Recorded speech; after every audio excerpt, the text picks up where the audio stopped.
you're calling for a boycott. I've listened to you. Prison is the sign of somebody who's following the law. I've listened to you. I've listened to you.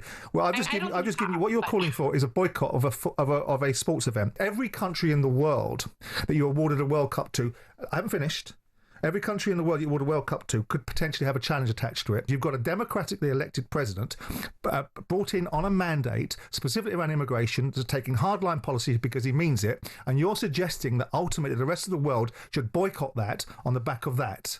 I think it's nonsense. What I'm talking about are empirical facts, which is the fact of the fan experience, the fact of what's happening outside the stadium. On what basis is it empirical data? These events haven't happened yet.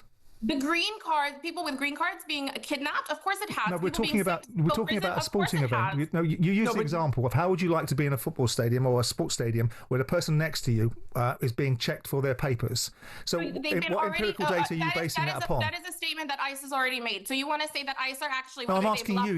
You're talking about this is happening now inside sports arenas. Which sports arenas are we talking about? So you think that your assumption about what they do is better? No, I'm asking you a question. No, I'm asking you a question. You said you had empirical data based upon what's happening now, and we've got a tournament that's opened 2 days ago, and you're saying that's the basis for your empirical data. No, the empirical data that I have said, and I was actually quite clear about it, is exactly what the conditions of the Trump administration have been regarding immigration, which your statements belie that data. So I was responding to what you have said.